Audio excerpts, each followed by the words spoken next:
Hello friends, Sohail academy में आपका स्वागत है। दोस्तों, पिछली वीडियो में हम लोगों ने शिक्षण अधिगम के सिद्धांत यानी डीएलएड फर्स्ट सेमेस्टर का जो सेकंड पेपर था उसके बहुविकल्पी प्रश्नों को देखा था। तो दोस्तों, ये जो बहुविकल्पी प्रश्न थे ये राजन सीरीज के क्वेश्चन थे। तो दोस्तों, आज की इस वीडियो में हम लोग जो बचे हुए बहुविकल्पी प्रश्न थे उनको इस वीडियो के माध्यम से पूरे के पूरे कवर कर लेंगे। तो उम्मीद करते हैं दोस्तों पिछली वीडियो आपको जरूर पसंद आई होगी। दोस्तों, जिन लोगों ने पिछली वीडियो को नहीं देखा है तो उसका लिंक डिस्क्रिप्शन बॉक्स में मौजूद है। आप लोग लिंक पर क्लिक करके उस वीडियो को देख लीजिए, जिससे आपके बहुविकल्पीय प्रश्न अच्छे से तैयार हो जाए। दोस्तों, जिन लोगों ने अभी तक बाल विकास और सीखने की प्रक्रिया के जो बहुविकल्पीय प्रश्न और अति लघु उत्तरीय प्रश्नों की जो वीडियो बनी है उनको नहीं देखा है तो डिस्क्रिप्शन बॉक्स में उनका भी लिंक मौजूद है। आप लोग लिंक पर क्लिक करके उन वीडियो को देख लीजिए, जिससे आपके बाल विकास और सीखने की प्रक्रिया के जो भी बहुविकल्पीय प्रश्न और अति लघु उत्तरीय प्रश्न है वो आपके अच्छे से तैयार हो जाए। उम्मीद करेंगे दोस्तों वो वीडियो आपको जरूर पसंद आएगी। तो दोस्तों, यहाँ से हम शुरू करेंगे आज अपनी वीडियो को। वीडियो शुरू करने से पहले दोस्तों, जिन लोगों ने अभी तक हमारे चैनल सोहेल एकेडमी को सब्सक्राइब नहीं किया तो चैनल को जरूर सब्सक्राइब कर लें, बेल आइकन को प्रेस कर लें, जिससे हमारी वीडियो की नोटिफिकेशन आपको सबसे पहले पहुंचे। दोस्तों, वीडियो को लाइक और अपने दोस्तों में ज़्यादा से ज़्यादा शेयर करें। तो दोस्तों, शुरू करते हैं आज की इस वीडियो को। तो दोस्तों, वीडियो को बिना स्किप किए हुए एंड तक जरूर देखें। तो दोस्तों, वीडियो ये थोड़ी सी लंबी होने वाली है, क्योंकि इस वीडियो में हम लोग जितने भी शिक्षण अधिगम के सिद्धांत यानी जो ये राजन सीरीज के जो क्वेश्चन चल रहे हैं इनको यहाँ से हम लोग पूरा कवर कर लेंगे। ठीक है, तो दोस्तों वीडियो में एंड तक जरूर ही जुड़े रहें। उसके बाद दोस्तों हम लोग नेक्स्ट वीडियो में लेकर आएंगे अब शिक्षण अधिगम सिद्धांत के अति लघु उत्तरीय प्रश्नों को, और जानेंगे कि किस तरीके से अति लघु उत्तरीय प्रश्न हमारे आते हैं। ठीक है, तो यहाँ से दोस्तों आज का पहला प्रश्न होता है कि पाठ प्रस्तावना कौशल का आधार बिंदु क्या है। ठीक है, तो पाठ प्रस्तावना कौशल क्या होता है? जो सूक्ष्म शिक्षण होता है। ठीक है, तो सूक्ष्म शिक्षण में दोस्तों 10 स्किल होते हैं, ध्यान रखिएगा। 10 स्किल होते हैं यानी 10 कौशल होते हैं। इनमें जो पहला कौशल आता है वो होता है शैक्षणिक लक्ष्य लेखन कौशल, लेकिन जो दूसरा इसमें स्किल आता है वो होता है प्रस्तावना प्रश्न। तो दोस्तों, प्रस्तावना प्रश्न ये पूर्व ज्ञान पर आधारित होता है। तो दोस्तों, सूक्ष्म शिक्षण की एक वीडियो बहुत ही जल्द आपको यहाँ से बहुविकल्पीय प्रश्न और अति लघु उत्तरीय प्रश्न कंप्लीट कर दें। फिर उसके बाद यहाँ से जो मेन पॉइंट होंगे आपके सिलेबस के, उन मेन पॉइंटों को यहाँ से हम जरूर पूरा करेंगे। ठीक है, तो दोस्तों यहाँ से थोड़ा सा ध्यान रखिएगा। ये पाठ प्रस्तावना कौशल का जो आधार बिंदु होता है, पाठ्यक्रम होता है, परिवार होता है, पूर्व ज्ञान होता है या फिर पाठ होता है। ठीक, तो पाठ प्रस्तावना कौशल का आधार बिंदु होगा पूर्व ज्ञान। तो पूर्व ज्ञान पर आधारित कुछ प्रश्न होते हैं। अगला क्वेश्चन होता है यहाँ पे कि व्याख्यान विधि में छात्र बने रहते हैं, मूक बने रहते हैं, सक्रिय बने रहते हैं, निष्क्रिय बने रहते हैं या फिर इनमें से कोई नहीं। देखिए, जब व्याख्यान विधि होगी तो उसमें जो शिक्षक होता है, ठीक है, तो शिक्षक जो होगा वही मतलब मुख्य भूमिका निभाता है और जो छात्र होते हैं वो चुपचाप ध्यान से सुनते हैं। ठीक, तो यानी व्याख्यान विधि में क्या होगा? छात्र निष्क्रिय बन के बैठा रहता है। ठीक, इस तरीके से होता है। ठीक है, उसके बाद दोस्तों अगला क्वेश्चन यहाँ पर आता है कि अधिगम का अर्थ क्या होता है। तो अधिगम का अर्थ होता है लक्ष्य प्राप्त करना, सीखना, व्यवहार करना या फिर उपर्युक्त सभी। तो अधिगम का जो अर्थ आएगा वो हो जाएगा सीखना। ठीक, अगला क्वेश्चन यहाँ से आता है कि कौन सा प्रकृति प्राप्त टीएलएम नहीं है। ठीक है, तो यानी कंकड़ पत्थर, मानचित्र, टहनियाँ या फिर पत्तियाँ। तो देखिए, कंकड़ पत्थर ये प्रकृति से हमें मिलता है, टहनियाँ भी हमें प्रकृति से मिलती है। ठीक है, पत्तियाँ भी हमें प्रकृति से मिलती हैं, लेकिन ये जो मानचित्र है, ये जो टीएलएम है यानी टीचिंग लर्निंग मटेरियल इसको कहते हैं। ठीक, टीएलएम को, ये जो मानचित्र है ये मानव के द्वारा निर्मित होता है। ठीक है, अगला क्वेश्चन दोस्तों यहाँ से हमारा आता है कि टीएलएम का पूरा नाम है। ठीक, आपको टीएलएम का पूरा नाम बताना है। तो सबसे पहले ए ऑप्शन में देखते हैं, टीचिंग लेबल मटेरियल या फिर टीचिंग लर्निंग मटेरियल या फिर टीचर लेबल मटेरियल या फिर कोई नहीं। तो टीएलएम का पूरा नाम होगा टीचिंग लर्निंग मटेरियल। ध्यान रखिएगा दोस्तों यहाँ से टीएलएम, क्योंकि आप शिक्षक बन रहे हैं तो आपके लिए टीएलएम के बारे में जानना और इसके बारे में जानकारी प्राप्त होना बहुत ही ज़रूरी होता है। ठीक है, अगला क्वेश्चन यहाँ से हमारा आता है कि किस शिक्षण सूत्र में पहले तथ्य या विषय वस्तु की पूर्ण जानकारी अल्प रूप में दी जाती है, फिर उसे एक एक अंश की जानकारी दी जाती है। ठीक है, तो ये होता है पूर्ण से अंश की ओर या फिर सरल से कठिन की ओर या फिर संश्लेषण से विश्लेषण की ओर या फिर स्थूल से सूक्ष्म की ओर। ठीक है, तो दोस्तों यहाँ पर जो पूर्ण से अंश की ओर जो शिक्षण सूत्र है, ठीक है, तो इसमें क्या है? पहले तथ्य या विषय वस्तु की पूर्ण जानकारी अल्प रूप में छोटी सी मतलब एक बता दी जाती है। ठीक है, फिर उससे एक एक अंश के रूप में जानकारी प्रदान की जाती है। ठीक, ध्यान रखिएगा। अगला क्वेश्चन यहाँ से आता है कि एक बालक को अंग्रेजी पढ़ाना है, इसके अंतर्गत उसे शब्द बताना है, तो पहले ABCD सिखाना चाहिए। ये किस शिक्षण सूत्र के अंतर्गत आएगा? ठीक है, यानी कोई बच्चा है उसको अंग्रेजी सिखाना है आपको। ठीक, तो पहले क्या करेंगे आप? पहले ABCD आप उसको सिखाएंगे। ठीक है, सिखाना चाहिए यहाँ पे है जैसे, ठीक है, या सिखाएंगे आप। तो ये किस शिक्षण सूत्र के अंतर्गत आता है? देखिए, ये ऑप्शन देखिए, ज्ञान प्राप्त करने वाली या ज्ञान व्यक्त करने वाली या फिर संश्लेषण की ओर या फिर कोई नहीं। तो दोस्तों ये क्या हो जाएगा, ये ज्ञान प्राप्त करने वाली शिक्षण सूत्र के अंतर्गत दोस्तों ये आएगा यहाँ से। ठीक है, अगला क्वेश्चन यहाँ से आता है कि गतिविधियों के प्रकार हैं।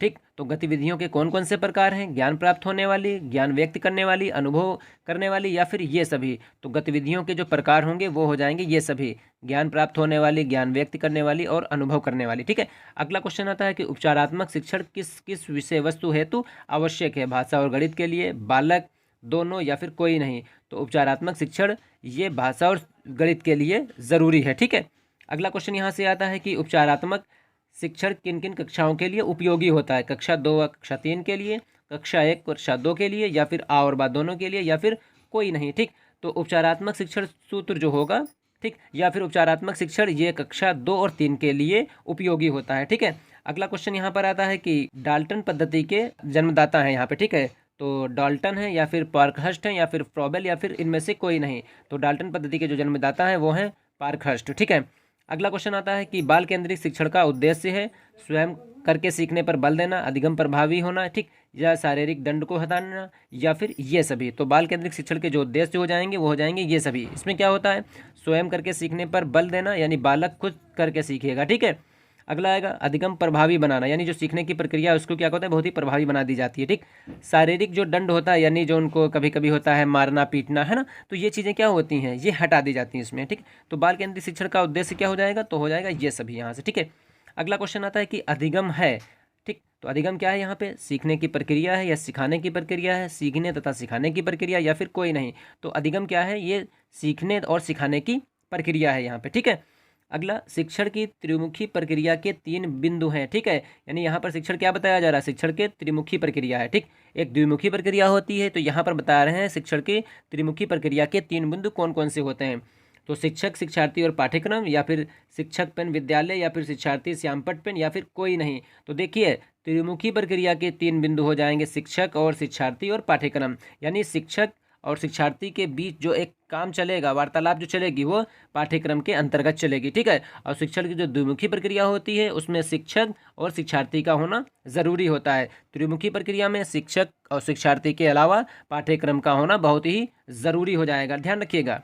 अगला क्वेश्चन आता है कथन है, एक कथन यहाँ पर दिया हुआ है, इसको देखना है कि शिक्षण सूत्र पथ प्रदर्शन करते हैं जिनमें सिद्धांत से व्यवहार में सहायता के लिए अपेक्षा की जाती है। रेमंड का है, ये गिलफोर्ड का है, या फिर भाटिया का है, या फिर स्किनर का है। तो शिक्षण सूत्र पथ प्रदर्शन करते हैं। ठीक है, तो ये स्टेटमेंट आ जाएगा रेमंड का। ठीक, अगला क्वेश्चन यहाँ पर आता है शिक्षण के सूत्र हैं। तो शिक्षण के सूत्र यहाँ पर है सरल से कठिन की ओर, ज्ञात से अज्ञात की ओर, या फिर स्थूल से सूक्ष्म की ओर, या फिर ये सभी। तो ये जो सरल से कठिन की ओर, ज्ञात से अज्ञात की ओर, स्थूल से सूक्ष्म की ओर, ये सभी शिक्षण के सूत्र हो जाते हैं। ठीक है, तो इस तरीके से इसका राइट आंसर हो जाएगा डी ऑप्शन, ये सभी। ठीक है, अगला क्वेश्चन आता है कि उपचारात्मक शिक्षण के लाभ हैं। ठीक, तो छात्रों की दुर्बलता व कठिनाइयों का पता लग जाता है, बिल्कुल करेक्ट। छात्रों का पथ प्रदर्शन होता है, ये भी बिल्कुल राइट आंसर हो जाएगा।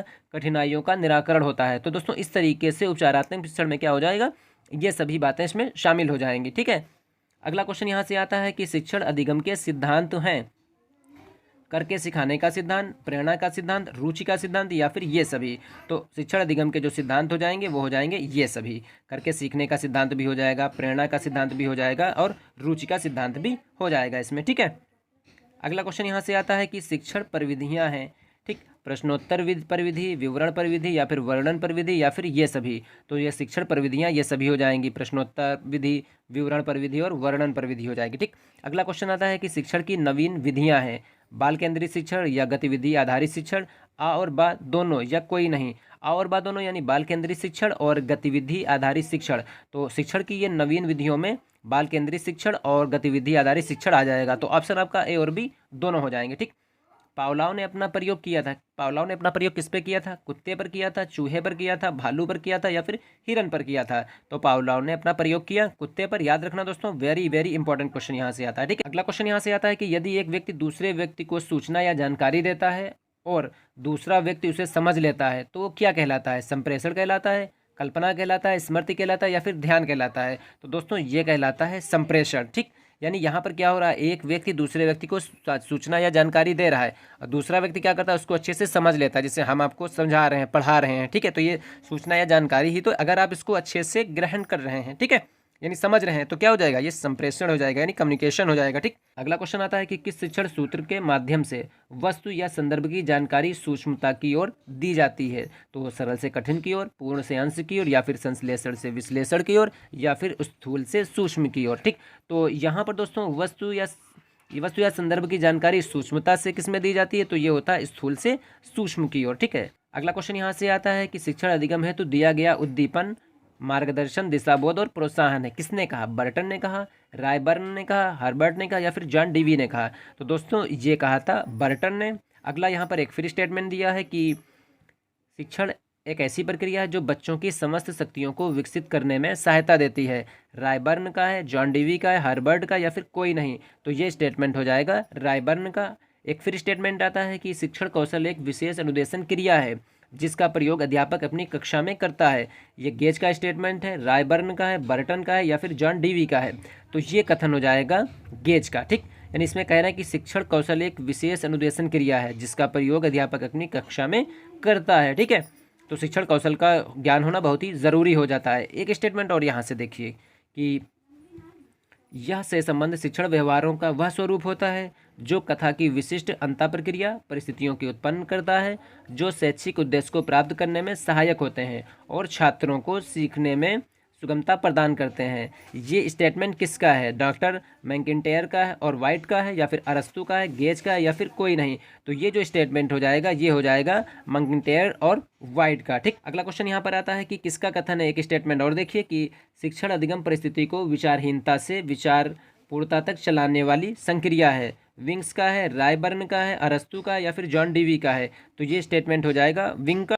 पर्यटन के प्रकार हैं संक्षिप्त या लघु पर्यटन, सामान्य पर्यटन, विस्तृत क्षेत्रीय पर्यटन, या फिर ये सभी। तो दोस्तों पर्यटन के ये सभी प्रकार हो जाएंगे। ठीक है, संक्षिप्त और लघु पर्यटन भी होता है, सामान्य पर्यटन भी होता है, विस्तृत क्षेत्रीय पर्यटन होता है। तो इस तरीके से पर्यटन के जो प्रकार होंगे वो सभी हो जाएंगे। खेल विधि पर आधारित शिक्षण पद्धतियाँ हैं, किंडरगार्टन, डाल्टन, मॉन्टेसरी, या फिर ये सभी। खेल विधि पर आधारित शिक्षण पद्धतियाँ दोस्तों सभी हो जाएंगी, यानी किंडरगार्टन, डाल्टन और मॉन्टेसरी तीनों जो विधियाँ होती हैं ये खेल पर आधारित होती हैं शिक्षण विधियाँ। ठीक है, अगला वाद विवाद पर विधि के खोज करता है हेनरी ए ओवर स्ट्रीट, या फिर डाल्टन, या फिर फ्रोबेल, या फिर कोई नहीं, तो वाद विवाद पर विधि के खोज करता है हेनरी ए ओवर स्ट्रीट है। ठीक है, अगला क्वेश्चन आता है कि थार्नडाइक के कितने मुख्य नियम है, 3 नियम है, 4 नियम है, 5 नियम है, या फिर 6 नियम। तो थार्नडाइक के दोस्तों नियम थे यहाँ पे 3। ठीक, थार्नडाइक का मुख्य नियम क्या है, प्रभाव का नियम, अभ्यास का नियम, तत्परता का नियम, या फिर ये सभी।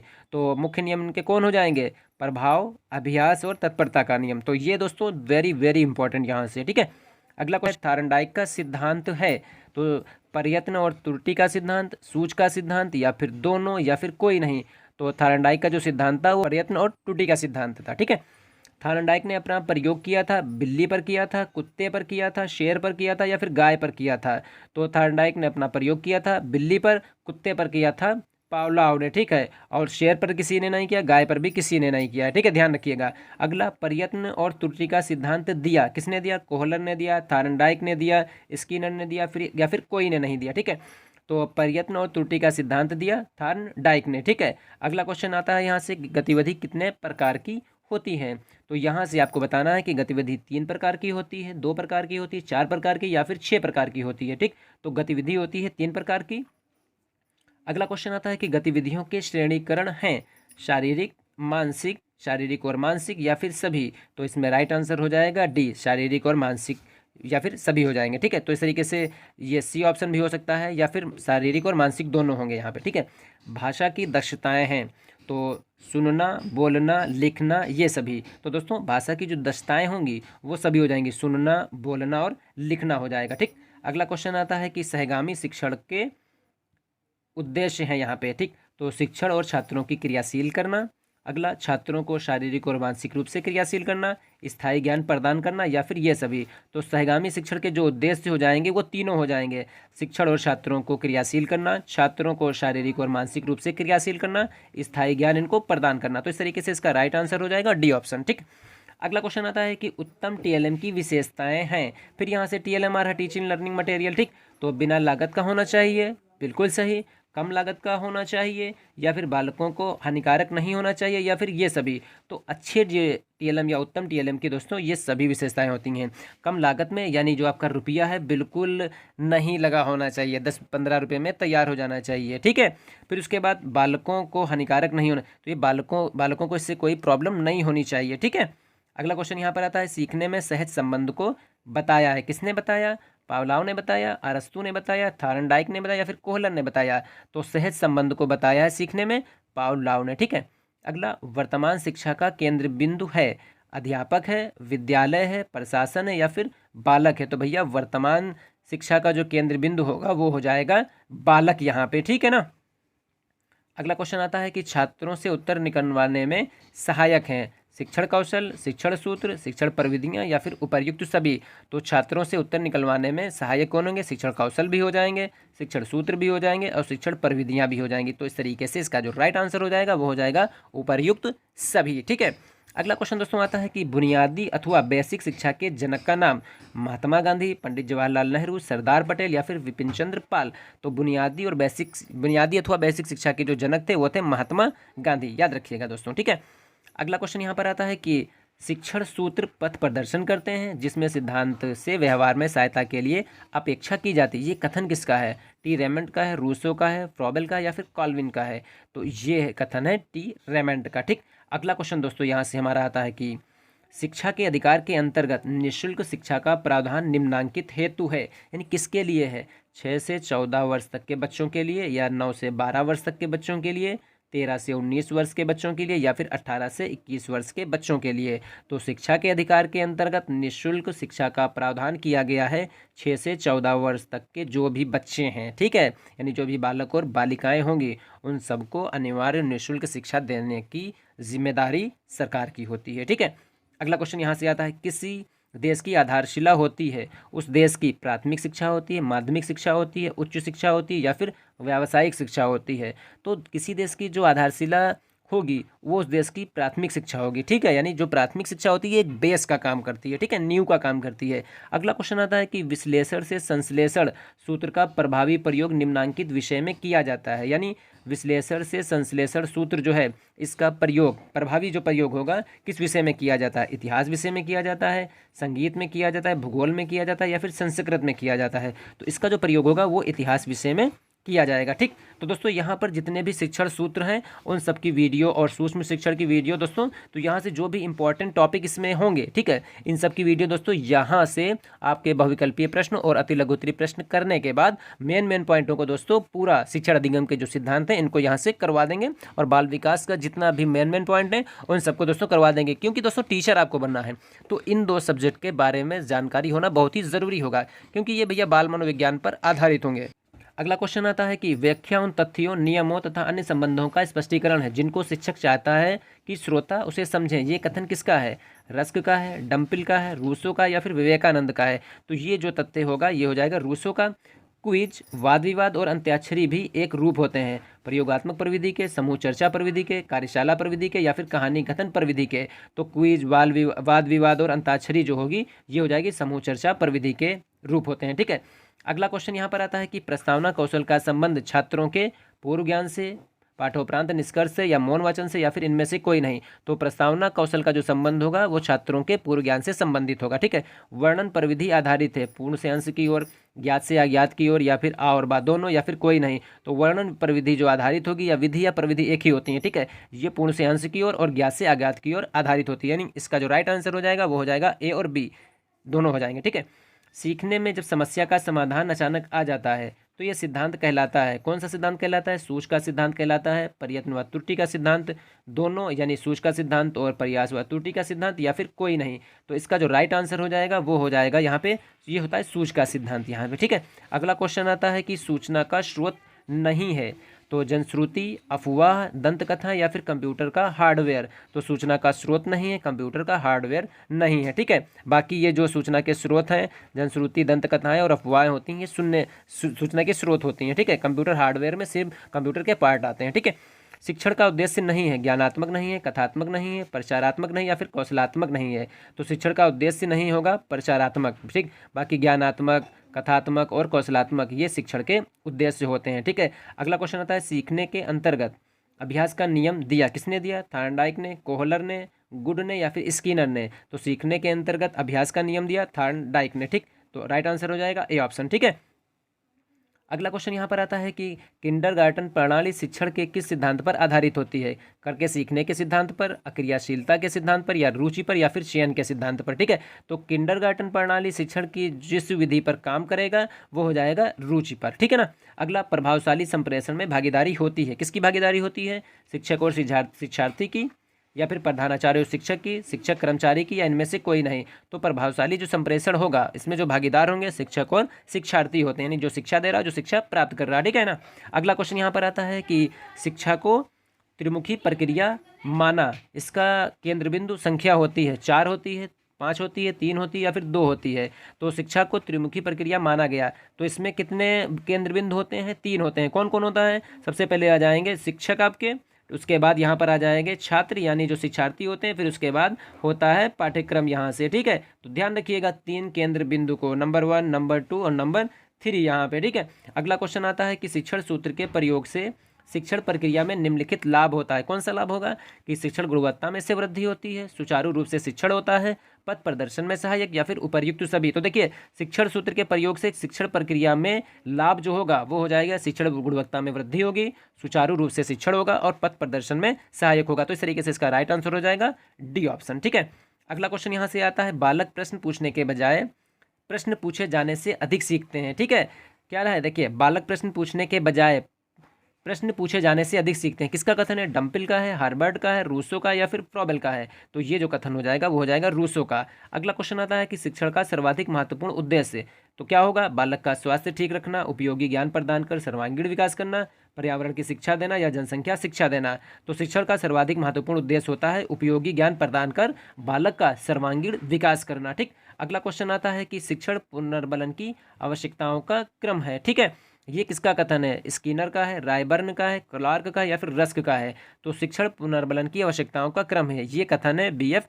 स्किनर का। अगला क्वेश्चन, कक्षा शिक्षण तब अच्छा होता है जब कक्षा में सभी छात्र शांत बैठे हों, प्रश्न पूछें, उत्तर देने में तत्पर हों, अध्यापक की ओर ध्यान दें, या फिर गणवेश में हो? तो देखिए, कक्षा शिक्षण तभी अच्छा होगा जब कक्षा में सभी छात्र क्या होंगे? प्रश्न पूछने, उत्तर देने में तत्पर होते हैं। ठीक है, शांत बैठे रहेंगे तो मजा नहीं आएगा क्लास में। ठीक, अगला क्वेश्चन आता है शिक्षा को सिखाने में संगठन के रूप में सर्वोत्तम प्रकार से परिभाषित किया जा सकता है। ये डिफिनेशन किसकी है? रायबर्न की है, रस्क की है, क्लार्क की, या फिर मार्शल की है? ठीक, तो ये डिफिनेशन है रायबर्न की। उन्होंने बताया कि शिक्षा को सीखने में संगठन के रूप में सर्वोत्तम प्रकार से परिभाषित किया जा सकता है। ठीक है, अगला क्वेश्चन यहाँ पर आता है कि शिक्षण की गति आधारित होनी चाहिए छात्र की सीखने की गति पर, या फिर परीक्षा तिथियों पर, कालांश पर, या फिर अध्यापक कार्य पर? तो शिक्षण की जो गति होगी वो छात्रों की सीखने की गति पर आधारित होगी, यानी जिस तरीके से बच्चा सीख रहा है उसी तरीके से उसके सिखाने की गति होती है। ठीक है, छात्रों में कदम ताल करना, हाथ ऊपर नीचे कराना, दाएं बाएं मुड़ने के लिए कहना, ये गतिविधियां हैं। शारीरिक गतिविधि, मानसिक गतिविधि, शारीरिक और मानसिक दोनों गतिविधि, ना तो शारीरिक ना तो मानसिक। तो बच्चों से कदम ताल कराना, हाथ ऊपर नीचे कराना, दाएं बाएं मुड़ने के लिए कहना, ये हो जाएंगे शारीरिक और मानसिक दोनों गतिविधियां हो जाएंगी। ठीक है, अगला क्वेश्चन आता है कि छात्रों का पूर्व ज्ञान जानने से कौन सा कौशल सहायक है? प्रस्तावना कौशल, उद्दीपन कौशल, परिवर्तन कौशल, या फिर पुनर्बलन, या फिर व्याख्यान कौशल? तो छात्रों के पूर्व ज्ञान को जानने के लिए प्रस्तावना कौशल जो है बहुत ही इंपॉर्टेंट होता है। ठीक है, ध्यान रखिएगा। बाकी उद्दीपन, परिवर्तन, पुनर्बलन कौशल और व्याख्यान कौशल, इनके बारे में दोस्तों जितने भी ये देखिए सूक्ष्म शिक्षण के ये 10 स्किल आ रहे हैं, तो इनको दोस्तों विस्तार से एक वीडियो बना देंगे, आपकी अच्छे से समझ में आ जाएगा 10 स्किल के कौन कौन से रोल होते हैं। ठीक है, अगला क्वेश्चन यहाँ से आता है हमारा कि प्रस्तावना कौशल का मुख्य घटक है प्रश्नों की संरचना, लेखन की स्पष्टता, या फिर उचित श्रृंखलाबद्धता, या फिर कथनों में तारतम्यता? तो प्रस्तावना कौशल का मुख्य घटक हो जाएगा उचित श्रृंखलाबद्धता। देखिए, उचित श्रृंखलाबद्धता यहाँ पर ये हो जाएगी कि जो प्रश्न आप पूछें, क्वेश्चन करेंगे, ठीक है ना, उसी क्वेश्चन का बच्चे आंसर देंगे। जो आंसर बच्चा दे रहा है उसी आंसर से आप क्या करेंगे? अगला क्वेश्चन यहाँ पर आप बनाएंगे। ठीक है, तो इस तरीके से जेडनुमा ये बनता है, यानी जो उत्तर बच्चा देगा उसी उत्तर से आप क्वेश्चन करेंगे, फिर जो उत्तर मिल रहा है उसी से फिर आप क्वेश्चन बनाएंगे। ठीक है, और इसमें प्रश्नों की संख्या कितनी होनी चाहिए? तो प्रश्नों की जो संख्या होगी दोस्तों, तो पाठ प्रस्तावना में जो प्रश्नों की संख्या होगी 3, 4 और 5, यानी 3 और 5 के बीच में होती है। 3 कर लीजिए, 3 से कम नहीं, 5 से ज़्यादा नहीं। ठीक है, तो दोस्तों आज की इस वीडियो में हम लोगों ने डीएलएड फर्स्ट सेमेस्टर के शिक्षण अधिगम के सिद्धांत यानी डीएलएड फर्स्ट सेमेस्टर का जो सेकंड पेपर था उसके बचे हुए बहुविकल्पीय प्रश्नों को इस वीडियो के माध्यम से कवर कर लिया। तो उम्मीद करते हैं दोस्तों यहाँ से जो भी बताए गए पॉइंट हैं वो आपको अच्छे से समझ में आ गए होंगे और दोस्तों क्वेश्चन और जो वीडियो है ये आपको जरूर पसंद आई होगी। तो दोस्तों जिन लोगों ने अभी तक हमारे चैनल स्वेल एकेडमी को सब्सक्राइब नहीं किया तो चैनल को जरूर सब्सक्राइब कर लें, बेल आइकन को प्रेस कर लें जिससे हमारी वीडियो की नोटिफिकेशन आपको सबसे पहले पहुंचे। दोस्तों वीडियो को लाइक और अपने दोस्तों में ज़्यादा से ज़्यादा शेयर करें। तो मिलते हैं दोस्तों नेक्स्ट वीडियो में जो हमारी रहेगी अति लघुत्तरी प्रश्नों की। तब तक के लिए दोस्तों अपना ख्याल रखिए और अपनी स्टडी को कंटिन्यू जारी रखिए।